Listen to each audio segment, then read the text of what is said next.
God is with you. 91. Bendiciones hermanos y hermanas de habla hispana, soy Diana Canadi, saludos desde San Luis, Missouri. Es una alegría para mí hablarles lo que dice la Biblia acerca de los últimos tiempos. Espero que esta lección sea de inspiración y motivación para su vida, a fin de que usted como hijo de Dios, madure en su fe y sea de bendición en su casa, su iglesia y comunidad. Oremos. Padre del cielo, te pido humildemente en el nombre de Jesús, que toques con tu Espíritu Santo el corazón de mis oyentes, y que ellos puedan prepararse y mantenerse firmes en estos tiempos duros y difíciles del fin. Amén. Dios está contigo.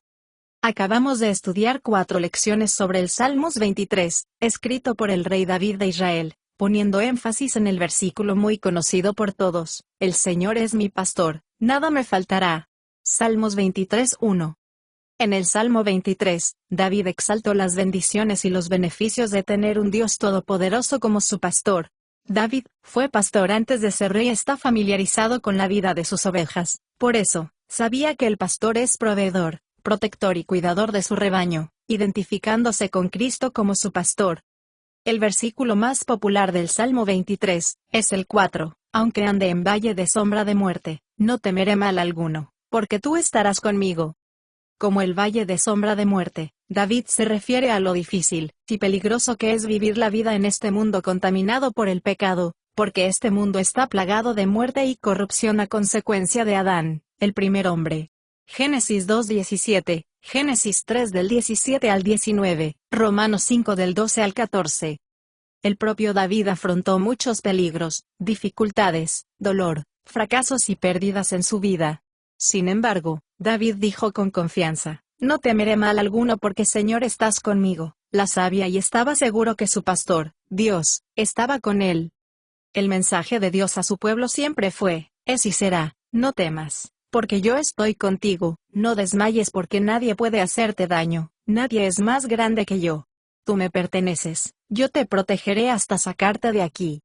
En Isaías 43 del 1 al 2 dice, no temas, porque yo te he redimido, te he llamado por tu nombre, mío eres tú. Cuando pases por aguas profundas y grandes tribulaciones, yo estaré contigo. Cuando cruces los ríos de agua crecidas y bravas, no te ahogarás. Cuando camines por el fuego del dolor y la opresión, no te quemarás, ni las llamas no te consumirán.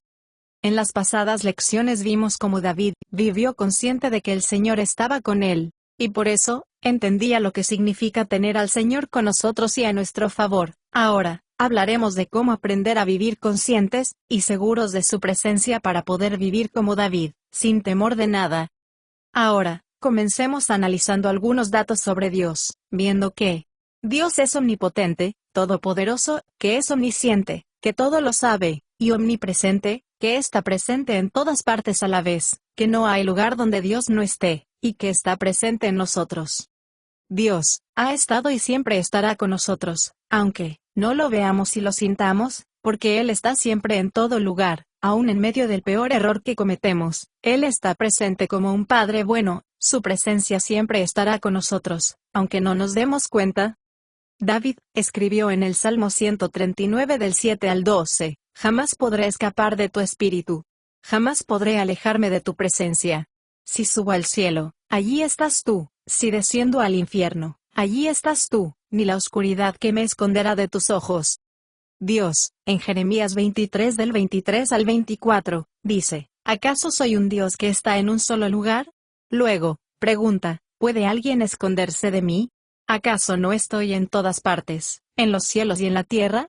¿Acaso no lleno los cielos y la tierra? Estoy en todas partes, cerca y lejos en el cielo y en la tierra, no hay lugares secretos donde puedan esconderse de mí. El apóstol Pablo escribió en Efesios 1:23, Cristo llena todo en todas partes con su presencia, Él llena todo en todas partes con su poder, el universo entero está para sí mismo. Porque Dios es omnipresente, está plenamente presente contigo, como si fueras la única persona sobre la tierra. Dios Todopoderoso no está dividido en 8.000 millones de partes, viviendo en todos los habitantes de la tierra. Él está plenamente presente con cada uno de nosotros al mismo tiempo, específicamente y personalmente como si fuéramos las únicas personas en la tierra. Dado que Dios es omnisciente, y lo sabe todo, Él nos conoció de antemano a cada uno de nosotros, y sabía todas nuestras características antes de que naciéramos. Él sabía cuándo y dónde naceríamos, y todas las cosas que tendríamos que pasar durante nuestras vidas. David escribió en el Salmo 139 del 15 al 16, Tú me viste cuando era formado, desde el vientre de mi madre, me viste antes de nacer, y todas las cosas que hago, hice y están escritas en tu libro. Cuando estaba pasando una dura prueba, David escribió el Salmo 56:8, Tú llevas la cuenta de todos mis dolores, has recogido todas mis lágrimas en tu depósito, las has anotado todo lo que sufro en tu libro. Jesús, en Mateo 10:30, afirmó que Dios Padre sabe cuántos cabellos tenemos en la cabeza. Su conocimiento no es una simple afirmación, Él en su omnisciencia conoce todo. Es una declaración sobre su cuidado íntimo y especial que Él tiene a cada uno de nosotros como individuos. Él está al tanto de los detalles de nuestras vidas, lleva un registro de ellas. Dios está con nosotros, perfectamente presente en todas partes a la vez, amando, reinando y sosteniendo todas las cosas con la palabra de su poder.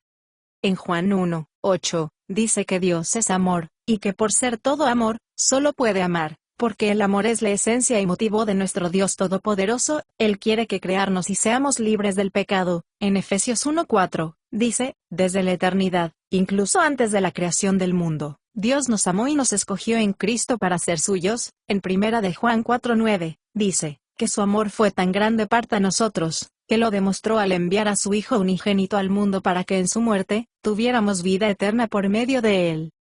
Al decir que Dios es soberano, significa que Él es el poder y la autoridad suprema del universo, que Él es el Rey y único soberano del universo, el que reina sobre todo. En Apocalipsis 19:6, dice, porque el Señor nuestro Dios, Todopoderoso, reina. En Hebreos 1:3, dice, Jesús, es la imagen perfecta de la naturaleza de Dios, el que sostiene, mantiene, guía e impulsa el universo con su poderosa palabra. Dado que Dios es omnisciente, que lo sabe todo, Él no toma nada a la ligera ni por sorpresa. Cuando decimos que Dios es omnipotente, todopoderoso, estamos diciendo que nadie es más poderoso que Él, que nada, ni nadie puede oponerse a nosotros porque nuestro Dios grande y temible nos cuida, que nada de lo que nos pueda pasar en este mundo, es por gusto, porque Él tiene un plan que sirva a sus propósitos, y su gloria siempre estará para nuestro bien. Efesios 1:11, Romanos 8:28. Dios Todopoderoso está con nosotros fortaleciéndonos físicamente y espiritualmente. Él tiene todas sus intenciones a nuestro favor. La palabra, a nuestro favor, se usa para indicar el objeto en que se dirigen nuestros deseos y acciones. Dios está con nosotros, su deseo y acciones se dirigen hacia nosotros, Él está listo para ayudarnos. El mensaje de Dios a su pueblo siempre es, no temas, porque yo estoy contigo para ayudarte y bendecirte. Él estará contigo, porque es omnipresente, ayudándonos porque nos ama y está de nuestro lado. Salmos 56:9, Romanos 8:31. En Isaías 41 del 10 al 14, dice, no temas, porque yo estoy contigo, no desmayes, porque yo soy tu Dios que te esfuerzo, siempre te ayudaré, siempre te sustentaré con mi diestra victoriosa. Yo te digo, no temas, que yo te ayudo. No temas, hijo de Jacob, israelitas. Yo te ayudo, dice el Señor, tu Redentor, el Santo de Israel. Cuando Dios pronunció estas palabras, Israel se encontraba en un estado de decadencia espiritual y política a causa de la idolatría y las alianzas con naciones mundanas. El profeta Isaías fue enviado para advertirles del juicio inminente, primero por Asiria y luego por Babilonia, si no se arrepentían y se volvían a Dios. Con la afirmación de Dios, yo estoy aquí para ayudarlos, muestra su predisposición hacia ellos. Es una actitud de bondad. Su intención es hacerles el bien. Dios llamó gusano a Israel, a Jacob, no como un insulto, sino como una expresión de su impotencia para ayudarse y protegerse a sí mismos cuando estaban en problemas, al igual que un gusano no puede ayudarse a sí mismo. En Salmo 46:1, dice, Dios es nuestro refugio y fortaleza. Él es poderoso y está presente para ayudarnos en la tentación. Él nos ayuda siempre en medio de las pruebas y tribulaciones que nos acechan, para no temer, porque Él es Dios nuestro refugio y fortaleza, nuestro pronto auxilio en las tribulaciones. Por lo tanto, no temeremos, aunque la tierra se conmueva y los montes se desplomen en el corazón del mar, aunque bramen y se agiten sus aguas y tiemblen los montes con su furia. Dios está presente con nosotros en todas partes y en todo momento. Él siempre está a nuestro favor, aunque no seamos conscientes de su presencia. Mucha gente piensa que los que creemos en Dios, siempre lo imaginamos que está en el cielo, y nosotros aquí en la tierra muy lejos de Él. Sin embargo, Dios está en el cielo, pero también está aquí con nosotros en la tierra. Él está presente, amándonos, cuidándonos y reinando, sosteniendo todas las cosas con el poder de su palabra. En el Salmo 23:4, David dijo, no temeré mal alguno, porque tú estás conmigo. David vivía consciente de la presencia de Dios en su vida, no como una experiencia sobrenatural solamente, sino también como una manifestación que puede ver, sentir y experimentar. Cuando sabes que el poder de Dios influye en lo que pensamos y en la forma que actuamos, tenemos que preocuparse en abastecerse de la gracia, presencia y misericordia de Dios. Cuando reconocemos su presencia, hablamos, pensamos y actuamos conscientes de que Él está presente con nosotros todo el tiempo. Hablaremos un poco más largo de este tema otro día, pero ahora tengamos en cuenta un punto. Al leer los Salmos de David, nos damos cuenta que David se esforzaba por pensar en el Señor y mantener su mente centrada en Dios. Un ejemplo es el Salmo 63:6, cuando habla de las vigilias de la noche, cuando no podía dormir, como él se quedaba pensando y meditando en Dios durante toda la noche, acordándose y meditando en todos los bienes y la ayuda que Él le había dado. David sabía que la presencia de Dios era su salvación, y vivía y proclamaba su convicción. ¿Por qué te abates, alma mía, y por qué te turbas dentro de mí? Espera en Dios, porque aún he de alabarlo. Él es mi salvación y mi Dios. Segunda de Pedro 42:5. En el idioma original, la palabra traducida como salvación mía y Dios mío, se traduce como rostro en hebreo. Esta expresión puede usarse literalmente para referirse a la presencia, al rostro de Dios, y a su presencia, aclarando que la presencia de Dios es salvación. Notemos estas traducciones: todavía te alabaré, mi ayuda, Dios mío, todavía lo alabaré por tu ayuda salvadora, mi salvación presente eres tú, oh Dios, de tu ayuda, de su presencia estoy seguro. En las Escrituras del Antiguo Testamento, se encuentran numerosos ejemplos de lo que significa tener a Dios, y cómo Dios ayuda a sus hijos en tiempos de dificultad. Por ejemplo, Jacob, antepasado de David y nieto de Abraham, el patriarca del pueblo judío. Una noche, durante un viaje, Jacob se quedó dormido y tuvo un sueño. En su sueño vio una escalera que llegaba desde la tierra hasta el cielo, y a los ángeles de Dios subiendo y bajando por ella. El Dios Todopoderoso se presentó en lo alto de las escaleras y le dijo a Jacob: yo soy el Dios de tu abuelo Abraham y de tu padre Isaac, a ti y a tus descendientes la tierra en la que les he prometido. Génesis 28 del 11 al 12. En este pasaje que es tan significativo, observaremos dos afirmaciones. Dios dijo: yo estaré contigo y te protegeré donde quiera que vayas, y te traeré sano y salvo de vuelta a Canaán, y estaré contigo constantemente hasta que te cumpla todo lo que te he prometido. Génesis 28 del 13 al 15. Cuando Jacob despertó de su sueño, emocionado, dijo: ciertamente el Señor estaba en este lugar, y yo ni siquiera lo sabía. Génesis 28:16. Jacob no regresó a casa durante 20 años y sufrió muchas penurias. Su suegro lo engañó en repetidas ocasiones. Tuvo 12 hijos que vendieron como esclavo a su hermano José, el hijo predilecto de Jacob, y le mintieron que un animal salvaje lo había devorado. Más tarde, Jacob y su familia tuvieron que abandonar su tierra natal, y viajaron a Egipto en tiempos de hambruna.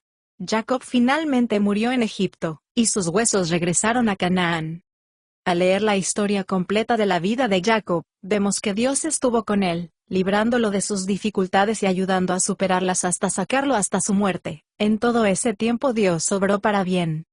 Al final de su vida, cuando Jacob daba su última bendición a sus hijos, antes de morir, dijo: Dios mismo, quien ha sido mi pastor y me ha guiado, y alimentado todo el tiempo de mi vida, el ángel redentor que me ha redimido continuamente de todo mal, bendiga a todos mis hijos. Génesis 48 del 15 al 16. El punto central de esta conferencia es esta: Jacob no siempre fue consciente de la presencia de Dios. Jacob experimentó angustia emocional que surge de desconocer la presencia plena de Dios, quien, si lo amaba, reinaba y sostenía todas las cosas con el poder de su palabra. En cierto momento de la vida de Jacob, durante la época de grave hambruna en Canaán, oyó que había comida en Egipto, y envió a sus hijos a Egipto para intentar comprarla. Génesis 42. Sin que ellos lo supieran, José cargo del programa de distribución de alimentos de Egipto, el hermano perdido hacía mucho tiempo, José, a quien habían vendido como esclavo muchos años antes. José no se rebeló inmediatamente a sus hermanos, primero los envió a casa con comida para sus familias, luego los sometió a una serie de pruebas para ver si su carácter había cambiado, encarceló a su hermano Simeón, y envió al resto a casa con instrucciones de que le trajeran de vuelta a su hermano menor Benjamín, antes de poder recibir más comida. Cuando los hermanos regresaron a casa con su padre Jacob con comida, pero, sin Simeón y entendió de la posibilidad de perder a Benjamín también. Jacob exclamó, me han quitado a mis hijos. José ha desaparecido, Simeón se ha ido, y ahora también quieren llevarse a Benjamín. Todo está en mi contra. Génesis 42:36. Según lo que Jacob podía ver, todo parecía estar en su contra, sin embargo, en la realidad, todo marchaba a su favor. Jacob no sabía que estaba a punto de reunirse con su hijo José, y que él y su familia irían a Egipto, donde tendrían comida de sobra para sobrevivir al resto de la hambruna. Aunque Jacob no se daba cuenta de que Dios estaba con él, Dios lo ayudó de todos modos. Jacob no tenía paz en medio de la tormenta porque no vivía consciente de que el Señor estaba con él. Notemos el contraste entre Jacob y David. David vivía con la conciencia, la percepción, de que Dios estaba con él, y eso le daba paz y esperanza en medio de circunstancias adversas. Esto no significa que David nunca experimentara emociones negativas, significa que cuando surgían circunstancias temibles, sentía miedo y desesperación, se acordaba de Dios y ponía su confianza en él. Mientras era perseguido por hombres que querían matarlo, David escribió, el día que tengo miedo, pongo mi confianza en ti, porque sé que tú estás conmigo. Salmos 93:3 y 9. David, cuando escribió el Salmo 27 del 1 al 3, dijo, el Señor es mi refugio, ¿de quién temeré? Aunque me rodee un poderoso ejército, mi corazón no temerá, aunque me ataquen, permaneceré confiado. En el Salmo 42:5, dice, ¿por qué te abates, alma mía? ¿Por qué te turbas? Espera en Dios, mi salvación mía, Dios mío. El hebreo su presencia, significa, cuidado y salvación. En el Salmo 23:4, dice, aunque ande en valle de sombra de muerte, no temeré mal alguno, porque tú estarás conmigo. En el Salmos 23:6, dice, ciertamente el bien y la misericordia me seguirán todos los días de mi vida. Cuando David analizó su vida, igual que Jacob, pudo ver claramente que Dios había estado con él siempre, y que lo había ayudado siempre en medio de sus problemas. David vivía seguro, confiado y con la conciencia tranquila, porque sabía que Dios estaba con él obrando a su favor haciendo su vida más fácil, quitándole la carga de miedo y sufrimiento. Durante las próximas semanas, tomaremos más tiempo para hablar de cómo podemos desarrollar nuestra confianza a fin de que podamos vivir conscientes de que Dios está con nosotros, obrando a nuestro favor. Más la semana que viene. Bendiciones. Diana.